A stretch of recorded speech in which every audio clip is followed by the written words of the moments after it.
देखिए अमिताभ जी, जैसा वो कहते हैं ना टीट फॉर टैट, तो यहाँ उत्तर प्रदेश के अंदर आने से पहले ही यहाँ के जो माननीय मुख्यमंत्री जी हैं या उनकी सरकार है या जिससे गठबंधन है, उनकी तरफ से कहीं न कहीं बयानबाजी प्रारंभ हो जाती है। अब केंद्र की सरकार होने के नाते वो प्रधानमंत्री भी हैं, तो वो ये तो पूछेंगे ही कि भाई हमने यदि आपको विकास के लिए 2.5 लाख करोड़ रुपया उन्होंने कहा, वो तो भाषणों में कहते हैं हमने दिया, तो वो खर्च क्यों नहीं हुआ, कहाँ हुआ। या जो बड़ी बात हो जाती वो होती भेदभाव की, कि यदि आप समान रूप से सबके लिए करते हैं तो अपने आप में मुद्दा बनता ही नहीं, फिर तो केवल एक भ्रष्टाचार बचता है जो उसमें ठेकेदार और ये लोग मिलके खाते हैं। लेकिन जब भेदभाव हो जाता है कहीं, और वो भेदभाव ज्यादा बड़ा दिखाने के लिए किया जाता है कि देखो हम जो है तो उनको इसलिए दिए कि इनका हक इनसे जो है वो इनको न मिल पाए। नरेंद्र जी, मैं इस पर बहस नहीं कर रहा, मुलायम सिंह जी, मैं इस पर बहस नहीं कर रहा, मैं तो ये कह रहा हूं बॉडी लैंग्वेज, शब्दों में तीखापन इतना क्यों? क्या एसिडिटी बढ़ गई है सारे नेताओं की? इतना तीखा मिजाज क्यों?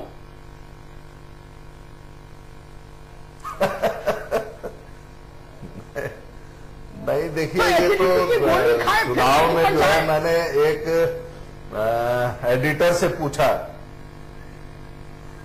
जी, मैंने एक संपादक जी से पूछा, एक चैनल के बड़े संपादक से, तो मैंने कहा भाई ये क्या जरूरी है क्या?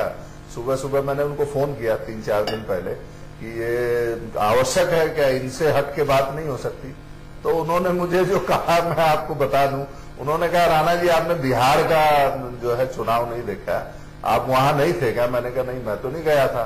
तो उन्होंने कहा लालू यादव जी वहां कहते थे मिर्चा नकिया में ठूस के भूत भगा दे, कहे इसकी अभी कुछ नहीं हुआ, अभी ये 7वां चरण आते आते उन्होंने कहा कि और गति पकड़ेगा, और आप राणा जी इसको लेकर परेशान ना हो, ये जनता में जो है वो जो सुनते हैं और जो सुनाते हैं वो सब करते हैं नेता लोग। तो बिहार, अब मैं चुप हो गया, मैंने 4 दिन पहले ही ये प्रश्न किया उनसे, यार ऐसा जरूरी है क्या? ठीक है नरेंद्र भाई, मैं जीशन हैदर साहब बताना चाहूंगा।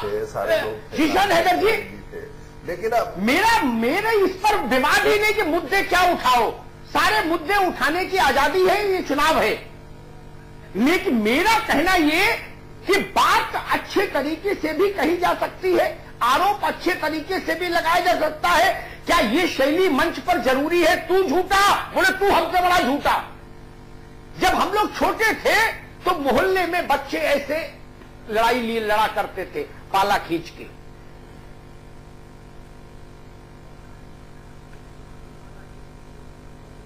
नहीं, बिल्कुल अमिताभ जी, मुझे लगता है कि जिस तरह के स्तर पे इस बार चुनाव में जिस तरह से बातें हो रही हैं वो गलत है, और हमें लगता है इसकी शुरुआत कहीं न कहीं अमित शाह एंड नरेंद्र मोदी युग जब से भारतीय जनता पार्टी में आया है। आप सबको पता है कि वहां पे अभी जैसे राणा साहब ने भी कहा, वहां पे अटल बिहारी वाजपेयी, लाल कृष्ण आडवाणी, अरुण शौरी, जसवंत सिन्हा जैसे जसवंत सिन्हा, मुरली मनोहर जैसे नेता होते थे, और इस तरह के भाषा का प्रयोग नहीं किया जाता था। हमें लगता है कि ये भारतीय जनता पार्टी में जब से मोदी या अमित शाह युग आया है, इसी तरह की हल्की बातों का प्रचार शुरू हुआ है। अब अमिताभ जी एक चीज पे ध्यान दें कि पिछले हमें लगता है 10-15 दिन से मोदी जी ने और अमित शाह जी ने किसी भी मंच पे विकास की और नोटबंदी की बात नहीं करी है। आज की डेट में वो ध्रुवीकरण के लिए कहीं नोटबंदी की बात नहीं करते हैं, वो वहां पे कब्रिस्तान और शमशान की बात, दीपावली और रमजान की बात, और वो इस तरह की बातें करके सिर्फ मतलब मैं कल मोदी जी का भाषण सुन रहा था, 20 मिनट उन्होंने गधों के ऊपर भाषण दिया। वो चाहते हैं कि इसके ऊपर रिएक्शन आए। हमें लगता है ये स्ट्रेटेजिकली मोदी जी और अमित शाह जी करते हैं कि इस तरह का रिएक्शन आए, क्योंकि जिस तरह से 2014 के लोकसभा चुनाव में उन्होंने चाय वाले को मुद्दा बनाया था, और चाय वाला करके जिस तरह से पूरे देश में एक लहर की उठाई थी, जिस तरह से उन्होंने उस चीज को मुद्दा बनाया था जिसके आज तक कोई सबूत नहीं मिले कि वो चाय वाले थे, डिग्री कहां है, किसी चीज का कोई सबूत नहीं है।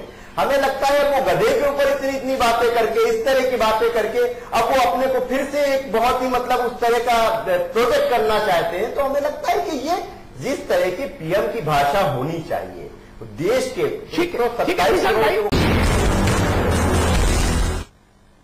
मौजूदा राजनीति में अपशब्दों की भरमार है, ऊंचे लोग हैं, लेकिन नीची जुबान यहां पर दिखाई दे रही है। ये आखिर हो क्यों रहा है? क्योंकि बहुत बड़ा चुनाव है, बहुत बड़े बड़े नेता यहां पर आ रहे हैं, लेकिन चुनावी मंचों से वो झल्लाहट दिखाई पड़ रही है, गुस्सा दिखाई पड़ रहा है। वो आखिर है किस चीज का? आखिर ये नेता ऐसा करते क्यों है? क्या कोई और मुद्दा है नहीं इनके पास? इसी को लेकर, इस झल्लाहट को लेकर ही बातचीत हो रही है। सीधे चल रहे हैं अमिताभ जी के पास। अमिताभ जी, देखिए, लालू प्रसाद यादव जी का जिक्र किया हमारे मित्र नरेंद्र सिंह जी ने। जी, लालू प्रसाद यादव की एक राजनीतिक शैली आज से नहीं बनी। उनकी यह राजनीतिक शैली जब से उन्होंने अपना राजनीतिक जीवन शुरू किया तब से उन्होंने एक डेवलप कर ली। कुछ ने स्वीकार किया, कुछ ने नहीं किया, कुछ ने मनोविनोद के लिए स्वीकार कर लिया। मैं तो अपनी जानता हूं, जब मैं लोकसभा कवर करने जाता था और अगर लालू जी बोलने खड़े हो जाए तो मैं सब काम छोड़कर बैठ के उनको सुनता था। उतनी देर के लिए मैं तनाव मुक्त हो जाता था। उनकी बात को इनहेल नहीं करता था दिमाग में, लेकिन रिलैक्स हो जाता था। ठीक है, क्या पूरी राजनीति उसी रास्ते पर जा रही है? एक उदाहरण मैं दूंगा, बिहार के चुनाव का ही। नरेंद्र भाई, आपकी पार्टी के लोगों ने भी ताल ठोकी अजब अजब अंदाज में, गजब गजब अंदाज में, और लालू जी तो लालू जी। लेकिन नीतीश कुमार का पूरा कैंपेन देख लीजिए। क्या नीतीश कुमार ने कभी बिलो द बेल्ट कैंपेन में कोई बात कही थी? क्या राजनीति उस रास्ते पर नहीं चल सकती? नरेंद्र जी,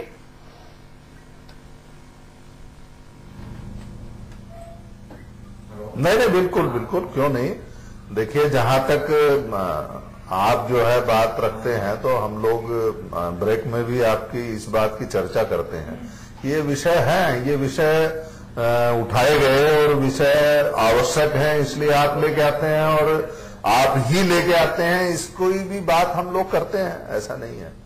अब होता क्या है ना, देखिए, मैं जो जहां से बात शुरू किया था कि जिस प्रदेश में इंटर करते ही यहाँ की भाषा जो उनके लिए बोली जाती है, इसमें अग्निहोत्री जी विषय वही है कि जब कक्षा 5 में कक्षा 5 का ही सिलेबस पढ़ाया जाता है। मजबूरी है कि वो कक्षा 10 का हेडमास्टर उसको कक्षा 5 के बच्चे को पढ़ाने के लिए नियुक्त किया है। अब समस्या खड़ी होती है कि इससे बढ़कर बोला जाए। तो अब बताइए कि बहुत सारे बयान आए जिन पर उन्होंने जवाब भी दिया। अभी जिशान हैदर जी कह रहे थे कि वो 45 मिनट बोले। हम लोगों को उस दिन कहा गया कि कोई भी इस अखिलेश यादव जी के बयान पर जवाब नहीं देगा, तो गाली का जवाब गाली होता, वो हम नहीं दे सकते। तो प्रधानमंत्री जी 2 दिन बाद क्या बोले? उन्होंने यही कहा कि भाई ठीक है, आपको गुजरात के अगर वहां के गधों से जो है दिक्कत है तो हम तो उनसे भी प्रेरणा लेके काम करते हैं कि वो चूना और चीनी में कम से कम फर्क नहीं करता है। तो ये चीजें लाई जाती हैं चुनाव के अंदर, और वो चीजें ना लाई जाए तो भी चुनाव हो सकता है। ऐसा कोई विषय नहीं, जो मुद्दा आप उठा रहे हैं वही है। लेकिन आप बताइए कि मक्की की रोटी के साथ तो सरसों का साग चलेगा। अब बड़ी समस्या ये है कि उसके साथ दाल कैसे चले। राणा साहब ने कहा कि मुश्किल ये है कि बड़ी क्लास का मास्टर छोटी क्लास के बच्चों को पढ़ाने जाता है तो भाषा की थोड़ी बहुत शिथिलता आ जाती है। मैंने 31 साल वाजपेयी का कैंपेन देखा, देश के बड़े नेता थे। इंदिरा गांधी का भी कैंपेन देखा, जयप्रकाश जी को चुनावी सभा में सुना, चरण सिंह को देखा, चंद्रशेखर को सुना। वो लोग भी बड़े टीचर थे और चुनाव होता था तो प्राइमरी को पढ़ाने आते थे। ये धर्म बाकी लोग, आज के लोग क्यों नहीं पालन कर सकते हैं?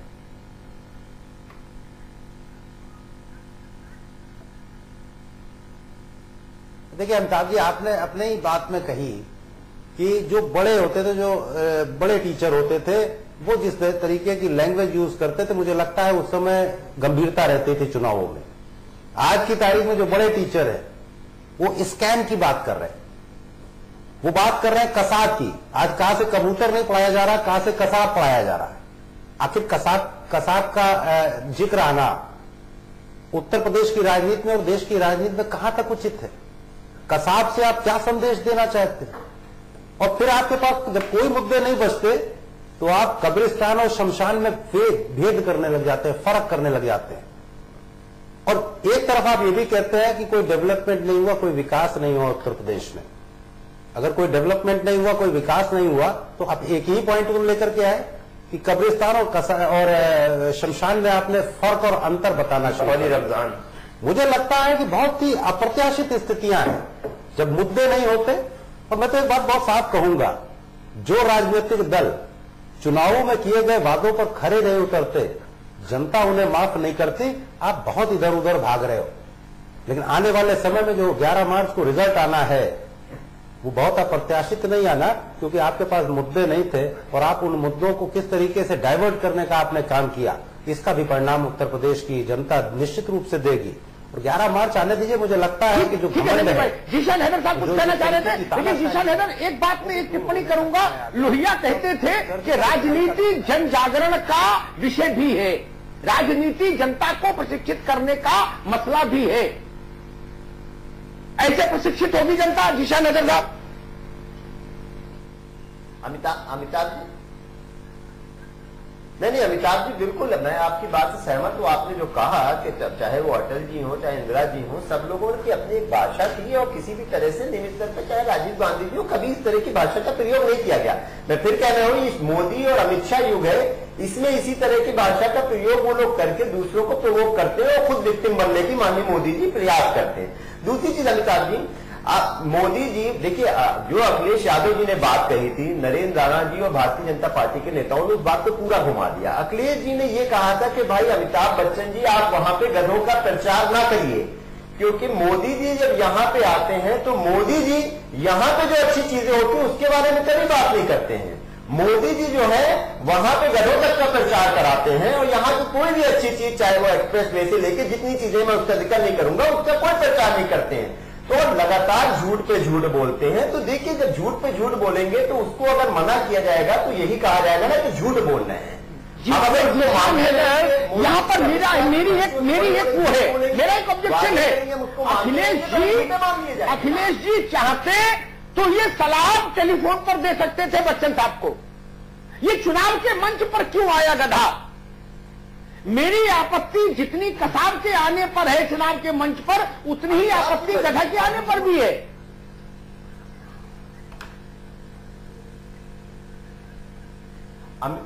अमिताभ जी मजबूरी थी। अगर वो फोन पे उनको सलाह देते तो जनता को नहीं पता चलता कि अब देखिए, जो चीज मैं कह रहा हूं आप उसकी जिद पे नहीं गए। मैं यही कह रहा हूं कि जनता का क्या लेना देना भाई? अमिताभ बच्चन किसी का प्रचार करे, इससे उत्तर प्रदेश की जनता की सेहत पर क्या फर्क? नहीं जीशान हैदर, एक मिनट।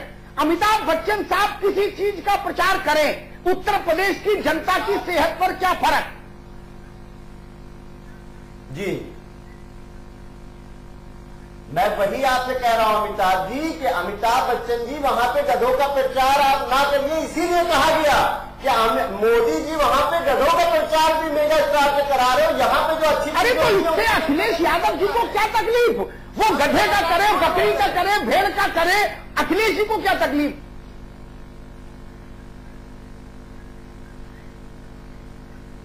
अमिताभ जी वही मैं कह रहा हूं, वो कटाक्ष कर रहे थे, वो कटाक्ष था कि वहां पे गधों का प्रचार न करें। और मोदी जी और भारतीय जनता पार्टी ने फौरन अपने आप को विक्टिम बना दिया। अनावश्यक चीजें लाओगे। उन्होंने किसी को गधे से कंपेयर नहीं किया, कोई भी उनके बाद। जीशान भाई, मुश्किल क्या है? हम लोग अनावश्यक चीजें लाते हैं, फिर कहते हैं कि चूंकि पड़ोसी ने गाली दी इसलिए मुझे भी देना मजबूरी थी। नहीं, मैं कहता हूं जो मुद्दे उत्तर प्रदेश से ताल्लुक नहीं रखते, आप देखिए, उन मुद्दों को क्यों उठाते हैं मंच से? जी नहीं, जो मुद्दा उत्तर प्रदेश के 22 करोड़ लोगों के भविष्य से ताल्लुक नहीं रखते, वो मुद्दे मंच पर क्यों?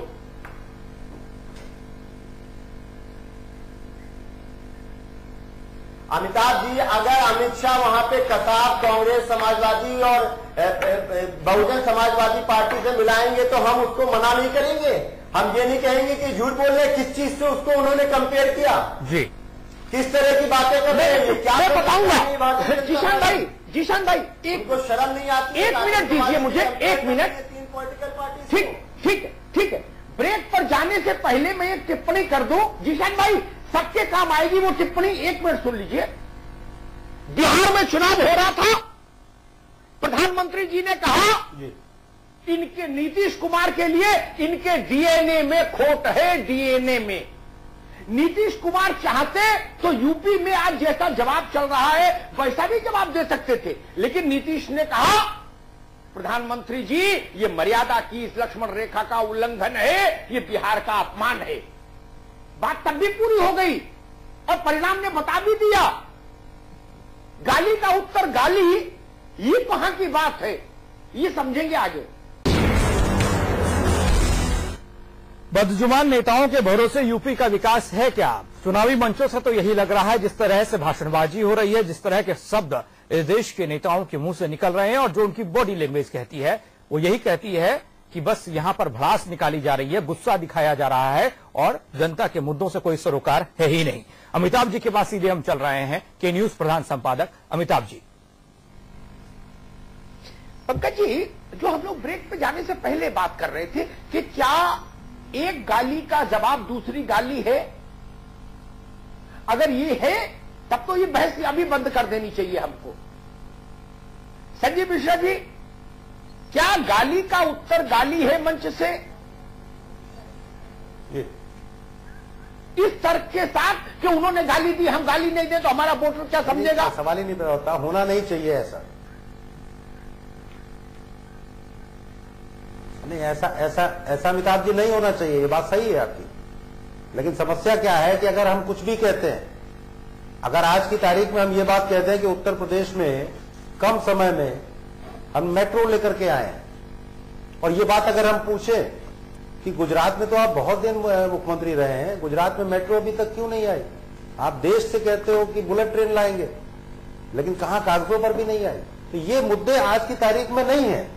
इसलिए नहीं है क्योंकि आप इस तरीके की बात लाके रखते हो। अगर उन्होंने कहा, मैं कहता हूं, मैं स्वीकार करता हूं कि जो चर्चा हो रही थी उस पर बात हो रही थी कि गधों की बात हो रही थी, तो अगर उन्होंने कहा इस बात को तो उसका उद्देश्य ये नहीं था कि प्रधानमंत्री जी आपका कद बहुत ऊपर है। अगर आप उस पर टिप्पणी करेंगे और आप उसकी सफाई देंगे कि हम गधे की तरह है, अगर देश को चला रहे हैं और गधे से हमें बहुत प्रेरणा मिलती है, तो निश्चित रूप से ये बहुत हल्की भी बात है। गधे से नहीं, फिर तो बहुत सी चीजों पर विश्वास किया जा सकता है, और विश्वास पात्र कौन होता है ये तो आप लोग भी, सभी लोग जानते हैं। लेकिन उस विषय में और ज्यादा अंदर गहराई में जाने से मैं समझता हूं ज्यादा अच्छा था जो आपने कहा कि नीतीश कुमार जी ने वहां पर वो बात कही। और मुझे वो भी बात याद है बिहार के चुनाव में, जिस तरीके से लालू जी के लिए उन्होंने कहा था कि उन्होंने अपनी लड़की सेट कर दी। ये जो वर्डिंग्स होते हैं, ये जो शब्द हैं, मुझे लगता है कि अब प्रधानमंत्री जी को थोड़ा संयम से काम लेना चाहिए। सांसद एक पाकिस्तान भी भेज रहे, संयम से काम लेना चाहिए। आप कहो कि बिहार में अगर हम हार गए तो पाकिस्तान में पटाखे जलाएंगे। नरेंद्र सिंह जी, वही प्रश्न, क्या गाली का उत्तर गाली है? अगर हाँ, तब तो ये अंतहीन सिलसिला है। लेकिन अगर एक गाली के उत्तर में दूसरी गाली नहीं आए तो शायद तीसरी गाली के लिए रास्ता बंद हो जाए। नहीं,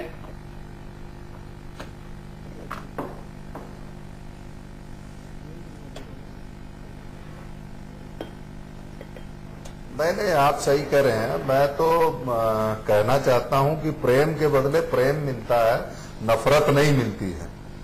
अब यहाँ बड़ी खूबसूरती से दोनों लोग कह रहे हैं कि साहब उनका तो मतलब ये नहीं था, वो तो वहां का उदाहरण देना चाहते थे, वो तो यहाँ का उदाहरण देना चाहते थे। अरे भाई, आप उस पर खेद भी व्यक्त कर सकते थे ना, तो उस दिन नीतीश कुमार की तरह आप उदाहरण बन जाते इस डिबेट में, जैसे आपने उनका उल्लेख किया। आपने तो नहीं कहा कि हमने नहीं कहा, आपने तो बड़ा सीना तान के कहा कि नहीं, हमारा मतलब ये नहीं था, आप गलत समझे, आप इसको गलत न लें, यानी आप हमें गुम्मा मारेंगे और जो है हमसे अपेक्षा करेंगे कि हम, क्योंकि हम करोड़ों लोगों से जुड़े हैं, हम एक पार्टी हैं, हम एक संस्था हैं, हमारे भी समर्थक हैं, हमको भी उन तक जाना है। ये तो बात हो गई इनके जो जवाब की। मैं तो आपसे कितनी प्रेरणा लेता हूं आपको बताऊं। तुलसीदास बाबा जब लिखते हैं कि निज गिरा पावन करन कारण, राम जस तुलसी कहो, रघुपति चरित अपार, बारदी पार कवि कौन लहो। हम उस संस्कृति के हैं, हम नहीं भूलते हैं कि ये वाणी की पवित्रता जो है कैसे होती है। लेकिन मैंने आपसे पहले कहा कि इस प्रदेश में इंटर होते ही यहाँ के हमारा पहला ऐड है कि गुंडा राज। यहाँ का स्लोगन देखिए, यहाँ के, मैं इस बहस मुड़ जाएगी। मुलायम सिंह जी ने कहा कि मैंने अयोध्या में कार सेवकों को मरवा दिया था, ये भूल गए क्या यहाँ के लोग? ये क्या है? तुमने कार सेवकों को मरवा दिया था, बहादुरी की थी, उसका परिणाम जो है आज तक लोग, हम जैसे कार सेवक थे, हम भी मारे जा सकते थे वहां। हम तो फूल लेके गए थे भैया, हम तो नहीं वहां बम कट्टे लेके गए थे। ये चीजें जो है चिढ़ाई जाती हैं। आप बजट अगर रखेंगे उसमें कब्रिस्तान बताएंगे कि इस बजट सत्र में कब्रिस्तान के लिए 1060 करोड़ रुपया और शमशान के लिए ये जो है 400 करोड़ रुपया, तो ये बात तो उठेगी, क्योंकि बजट सबका है, बजट किसी का नहीं। आप अपने पैसे से बनवा दीजिए जाके, बहुत अच्छी बात है। आप सरकारी बजट को कैसे भेदभाव करेंगे? आप कहेंगे कि मुस्लिम कन्याओं को ही केवल जो है 25,000 रुपया दिया जाएगा सहायता राशि के रूप में। तो ये सवाल खड़े होते हैं, हम उससे, वो हमसे कनेक्ट करता है हमारा मतदाता, हम उसके प्रति जवाब दे हैं, हम अपनी बात रखते हैं। ठीक है नरेंद्र भाई, बिल्कुल दुरुस्त बात आपने कही। सवाल खड़े होते हैं, होने भी चाहिए चुनाव में। चुनाव में प्रश्न नहीं खड़े होंगे तो कब होंगे? लेकिन जीशान हैदर साहब, मेरा सवाल ये, तीखे से तीखे सवाल पूछिए, गंभीर से गंभीर आरोप लगाइए, लेकिन कहिए तो मैं उदाहरण देके बता दूं। जैसे आपको कहना है सामने वाले को कि तू चोर है, समझिएगा मेरी बात को, शायद आप राजनेताओं की मदद हो जाए। आपको कहना है कि तू चोर है, तो आप ये भी बोल सकते हैं कि भाई आपके किसी काम में ईमानदारी नहीं दिखी, और ये भी कह सकते हैं तू चोर, तेरे पूरा खानदान चोर, ये भी बोल सकते हैं। चुनना आपको है जीशान हैदर साहब।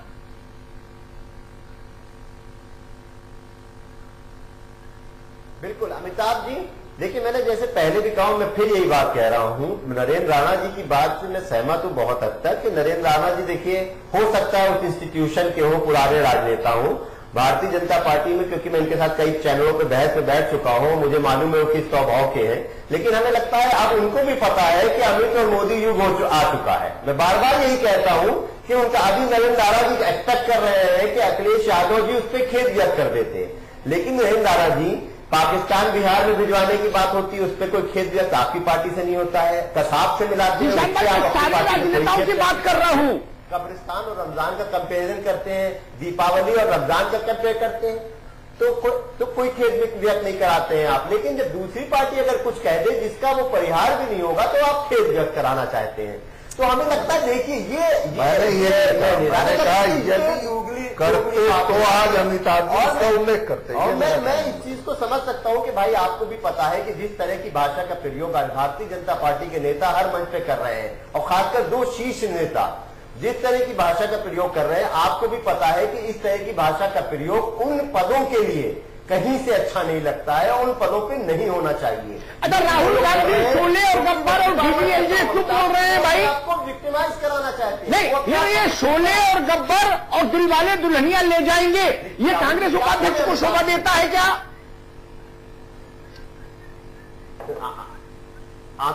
अमिताभ जी क्या बोले हो? देखिए अमिताभ जी, राहुल जी ने, अरे भाई नेहरू का भाषण सुना है? जीशान हैदर, नेहरू जी के भाषणों को सुना है क्या? आपने पढ़ा है? उनको कभी जरूरत नहीं हुई नरगिस और राज कपूर की चर्चा करने की? नेहरू कब बड़े कम्युनिकेटर थे क्या? बिल्कुल। नेहरू तो उस देश में प्रचार करते थे जब भारत अनुपम था, लेकिन उन्होंने कोई अवध भाषा का तो प्रयोग नहीं किया। उन्होंने कोई अवध में हमें जरूरत क्या थी? ये कॉमेडी क्यों? ना ये नहीं चलेगा भाई, ये नहीं चलेगा। मेरे लिए कसाब भी अनवांटेड, मेरे लिए गधे अनवांटेड, मेरे लिए गब्बर अनवांटेड। गब्बर, कसाब, गधे, आतंकी, बसपा सब मेरे लिए अनवांटेड है बराबर। बसपा ने कहा कि उनसे बड़ा कोई आतंकी नहीं, एक का नाम लिया अनवांटेड। मैं मानता हूं अखिलेश जी ने कहा गधे, ये भी अनवांटेड। शाह जी ने कहा कसाब अनवांटेड, और गब्बर और डीडीएलजे भी अनवांटेड। लाइन सीधी रखो, सीधी। चलिए, इसमें भी बीजेपी के ही दो नेता ज्यादा थे जो इस तरह की भाषा का प्रयोग किया। पहली दूसरी मैं एक चीज और भी कहना चाहूंगा अमिताभ जी। कल अमित शाह जी अपने मन से बोल रहे हैं कि शीला दीक्षित ने कह दिया कि ऐसे ऐसे नेता हैं और प्रदेश के ऊपर फिर क्यों दे दिया। हम उनसे पूछा, जबकि शीला दीक्षित ने उसका एक्सप्लेनेशन भी दे दिया। वरुण गांधी कहते हैं कि इस बार जो है किसानों की आत्महत्या 7500 नहीं 50,000 के आसपास हुई है। वरुण गांधी कहते हैं कि विजय माल्या को भगा दिया गया। अमित शाह जी उसके बारे में क्यों नहीं स्टेजों से बोलते हैं? अमित शाह जी उनसे एक्सप्लेनेशन क्यों नहीं मांगते? मुझे कोई आपत्ति नहीं, ये सब सवाल उठने चाहिए। तो जिशन भाई, मेरे बहस इस मुद्दे पर नहीं है ना जिशन भाई, आपको रोकेंगे? मेरी बहस इस मुद्दे पर है ही नहीं। संजीव मिश्रा जी, जितनी कमियां हैं दूसरे दल में सब गिनाइए, अच्छे से गिनाइए, लेकिन मसला क्या है? वैसे गिनाइए जैसे अदालत में वकील गिनाता है, लेकिन थोड़ी तहजीब रहे, थोड़ी मर्यादा रहे। इसमें कोई गुनाह है क्या? या बिना गाली चुनाव नहीं जीता जा सकता? नहीं, बिल्कुल गुनाह नहीं, और ऐसा होना चाहिए, और ये बहुत अच्छी नहीं बिल्कुल होना चाहिए। मैं बार बार कहता हूं, और इसके लिए माननीय नरेंद्र मोदी जी देश के प्रधानमंत्री संजीव मिश्रा जी, ना ये आपकी बात इसलिए ठीक नहीं जिशान भाई, आप कह रहे हो दूसरों के ऊपर डाल दो। पद की एक गरिमा है, वो देश के पीएम है। नहीं, मेरे लिए कांग्रेस की बात है, ये गरिमापूर्ण पद है। प्रयोग चलन वही लेके आए हैं, वही मेरे लिए समाजवादी पार्टी प्रेसिडेंटशिप भी गरिमा का पद है, बसपा की प्रेसिडेंटशिप भी गरिमा का पद है। लेकिन इस तरह का चलन नो जिशान है नहीं, भारतीय जनता पार्टी के नेता इसमें ये नहीं चलेगा भाई। देखो हुए ना, आप उठा लीजिए, तो आपको भी ठीक पता है, आपकी बात आगे। संजीव मिश्रा जी, चाहे समाजवादी पार्टी का अध्यक्ष का पद हो, बसपा के अध्यक्ष का पद हो, भाजपा के अध्यक्ष का पद हो, चाहे कांग्रेस का उपाध्यक्ष का पद हो, सारे पद गरिमा के हैं। किसी को भी मर्यादा से खेलने की इजाजत क्यों हो?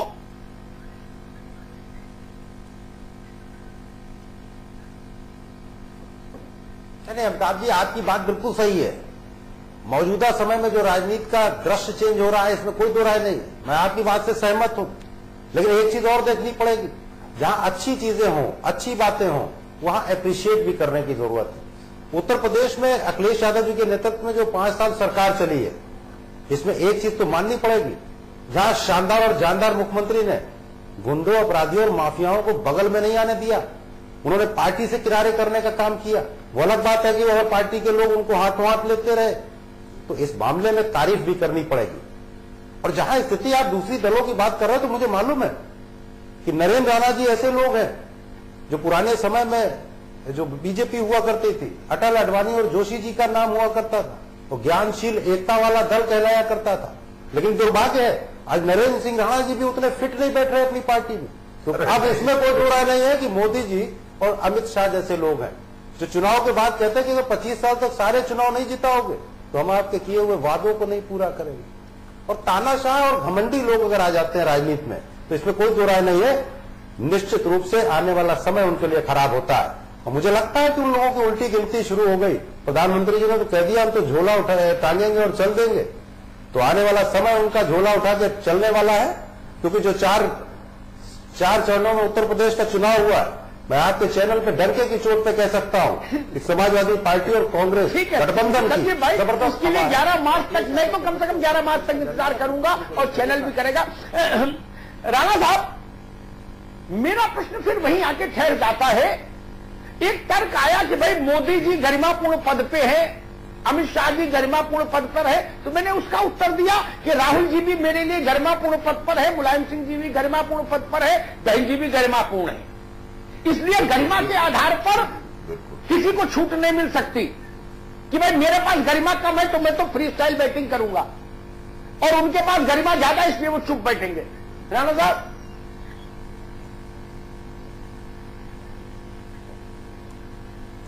नहीं, आप बिल्कुल सही कह रहे हैं। संजीव जी ने जो है बड़ी खूबसूरती से अपनी पार्टी के जानदार शानदार मुख्यमंत्री हैं, जिनके ऊपर कोर्ट, सुप्रीम कोर्ट टिप्पणी करती है, हाई कोर्ट टिप्पणी करती है कि वो आतंकवादियों को उनका बस चले तो परमवीर चक्कर दे देंगे।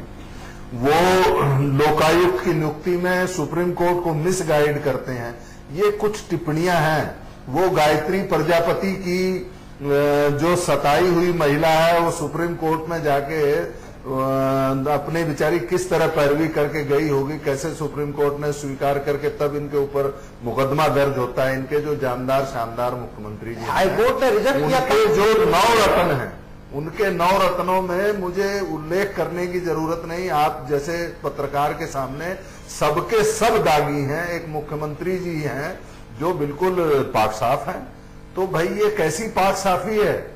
लखनऊ के अंदर लखनऊ विकास प्राधिकरण का प्रदेश में आज भी 5 साल से एक घोटाला हुआ, जो लगातार यहाँ लूट मचाए हुए, लेकिन वो यहाँ का डीएम भी था। लेकिन अखिलेश यादव तो ईमानदार हैं। कानपुर के अंदर आप वहां देखे आपने, इनके जिला अध्यक्ष की बिल्डिंग गिरती है, उसमें सैकड़ों लोग दब के मर गए, बिना अनुमति के ही बन रही है। वहां से भी हफ्ता वसूली हो रही, लेकिन वो तो अखिलेश यादव ईमानदार हैं।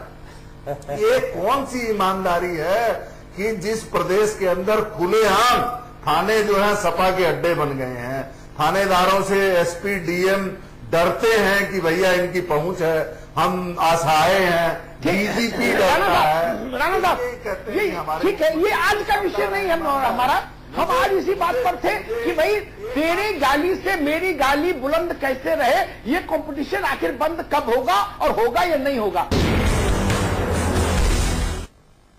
बेलगाम जुबान से ही विरोधियों पर वार हो सकता है क्या? कोई और रास्ता है नहीं हमारे पास, हमारे देश के सियासतदां के पास, क्योंकि राजनीतिक मंचों से, चुनावी मंचों से तो यही दिख रहा है, बेलगाम है जुबान और वार हो रहा है, पलटवार हो रहा है। अमिताभ जी के पास हम सीधे चल रहे हैं। अमिताभ जी,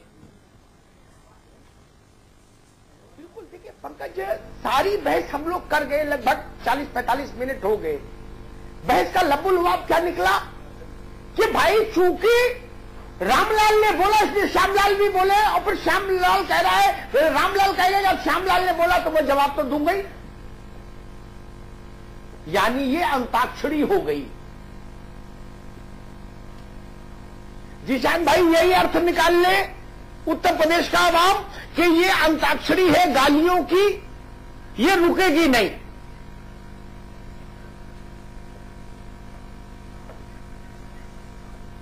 नहीं, बिल्कुल अमिताभ जी, किसी हालत में नहीं। और हमने तो इस तरह की कोई शब्दों का प्रयोग भी नहीं किया, जिस तरह की शब्दों का प्रयोग भारतीय जनता पार्टी के हमारे नेता और मित्र करते हैं।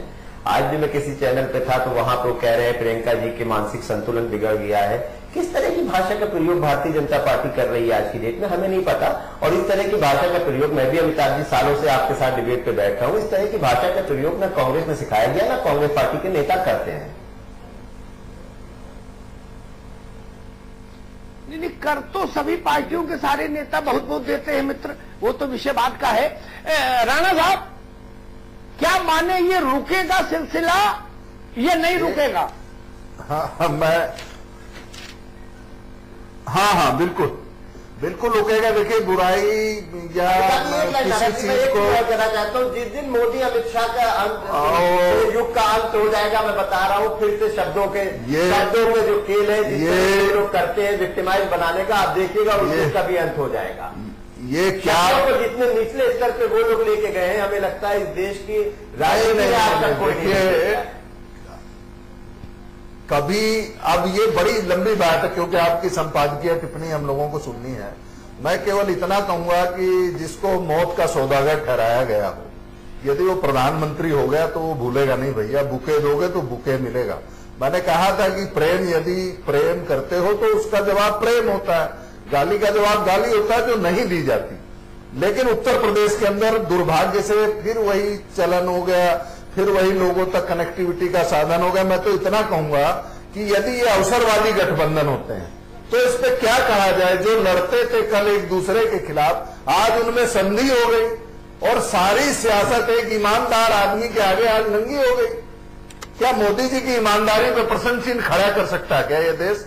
जब वो मुख्यमंत्री 13 साल का कार्यकाल छोड़ के 5 लाख रुपए गरीब कन्याओं को वहां डोनेट करके आते हैं, तो वो तो सवाल तो बनता है कि आप जो है यदि 1200 लाख करोड़ रुपया 10 साल यूपीए सरकार में गया, अटल बिहारी वाजपेयी जी और एपीजे अब्दुल कलाम साहब जिस देश को जिस स्थिति में छोड़कर जो है वो अस्वस्थ हो गए और कलाम साहब को हटा दिया गया जबरदस्ती, फिर देश में क्या हुआ? फिर देश में यही 10 साल जो है वहां गुजरात। राणा साहब ठीक है राणा साहब। संजीव मिश्रा जी, वही सवाल आपसे, ये चलन रुकेगा या नहीं? छोटे शब्दों में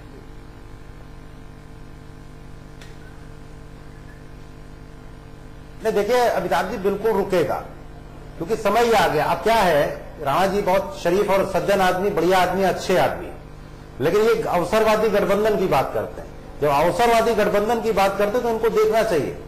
आप जम्मू कश्मीर में बाप और बेटी के खिलाफ चुनाव लड़ रहे थे, ठीक है, और बाद में चुनाव के बाद आपने वही गठबंधन कर लिया। आज स्थिति क्या है जम्मू कश्मीर की, तो ये सोचना पड़ेगा। जो हालात आप बना रहे हो, जो परिदृश्य आप दिखा रहे हो, हाँ, उसका परिणाम भी तो मिलेगा, तो आप ही को मिलेगा। संजीव मिश्रा जी, प्रदेश में हमने पैसे की चोट पे गठबंधन किया, लेकिन आप क्या कर रहे हैं? आपने अगर बसपा से गठबंधन किया तो चुनाव के बाद करोगे। आप अगर अमित शाह को मुख्यमंत्री बनाना चाहते हो 11 मार्च के बाद कहो करोगे। तो ये सपने आपके पूरे नहीं होने, और उत्तर प्रदेश में समाजवादी पार्टी और कांग्रेस के गठबंधन की बड़ी पैमाने पर सरकार बनी। ठीक है, हम अमिताभ जी के पास जा रहे हैं संपादकीय टिप्पणी के लिए। अमिताभ जी, संपादकीय टिप्पणी आपकी नेताओं की सोच पर भी स्वच्छता अभियान चाहिए इस देश में, लगता है? एक चीज मुझे विशेष रूप से कहनी है, सबक सीखिए अतीत से। जब भाजपा और नीतीश मिलकर चुनाव लड़ रहे थे तो मैं बिहार चुनाव कवर करने गया, तो राहुल गांधी ने, एक सभा थी राहुल जी की, मैंने अटेंड की। राहुल गांधी ने बताया कि हमने दिल्ली से इतने 1000 करोड़ रुपया भेजा और ये सरकार सब खा गई, गड़बड़ कर गई। मैंने लोगों से बात की तो लोगों ने कहा कि ये टोन पसंद नहीं आई हमको, रुपया किसी के घर का था क्या? वही बात जब दोबारा लालू और नीतीश जी एक हुए और मोदी जी उनके खिलाफ थे, खड़े हुए वहां, तो मोदी जी ने भी उसी भाषा का इस्तेमाल किया। कितना दूं? 1 लाख करोड़, 1.25 लाख करोड़, 1.5 लाख करोड़। तो बिहार के लोगों ने इस पर भी आपत्ति की। उत्तर प्रदेश के लोगों को भी ये ध्यान रखना चाहिए, उत्तर प्रदेश में भी कोई मुख्यमंत्री, कोई प्रधानमंत्री दाता नहीं हो सकता राज्य के लिए, लेकिन प्रधानमंत्री और मुख्यमंत्रियों की जो भाषा शैली होती है वो दाता की होती है। लगता है जिल्ले इलाही है और बाकी रियाया है, ये बांट रहे हैं खैरात। नहीं, ये तो जनता का ही पैसा है। बैंक में बैठा हुआ खजांची नरेंद्र भाई मुझे मेरे चेक के बदले पैसा दे तो एहसान करेगा क्या? अरे हमारा पैसा हम निकाल लिए, ये भी समझना होगा। इससे आत्मसम्मान आहत होता है राज्य का, ऐसा मैंने महसूस किया। भाषा की बात, इस देश के जितने बड़े कम्युनिकेटर हुए, जितने भी बड़े कम्युनिकेटर हुए, गांधी से बड़ा कोई कम्युनिकेटर हुआ क्या? मोदी जी भी नहीं, सोनिया जी भी नहीं, इंदिरा जी भी नहीं, अटल जी भी नहीं, गांधी से बड़ा तो नहीं हुआ कोई ना कम्युनिकेटर। गांधी का एक भाषण आकाशवाणी में रिकॉर्ड है, शायद यूट्यूब पर भी होगा, मैंने तो आकाशवाणी में ही सुना था। सुनिए, कितनी अद्भुत बात और कितनी लो पिच पर बिना किसी उत्तेजना के कहते थे। नाम गिनाने की जरूरत नहीं, भारत में तमाम अच्छे नेताओं की एक फेरिस्त है। धारदार बात कहने के लिए तीखे शब्दों का इस्तेमाल जरूरी नहीं। एक, मैं नरेंद्र राणा जी की इस बात से सहमत हूं, मौत का सौदागर और खून की दलाली ये भी नहीं होना चाहिए, कसाब भी नहीं होना चाहिए, मौत की दलाली भी नहीं होना चाहिए, खून की मौत का सौदागर भी नहीं होना चाहिए। और बिहार में दंगों के दौरान जॉर्ज साहब ने एक टिप्पणी कर दी थी सोनिया जी पर, मैं उसके भी खिलाफ था। ये सब चीजें नहीं होनी चाहिए। और जब जब ऐसी तीखी टिप्पणियां जिन जिन लोगों ने की, उनको कभी पसंद नहीं किया गया। इतिहास उठाकर देख लीजिए, हो सकता कभी जीशान भाई की पार्टी को नुकसान हुआ हो, कभी राणा साहब की पार्टी को, और कभी संजीव जी की पार्टी को। लेकिन ऐसे बोल वचन से जनता ने नाराजगी जरूर जताई, इतना जान लीजिए।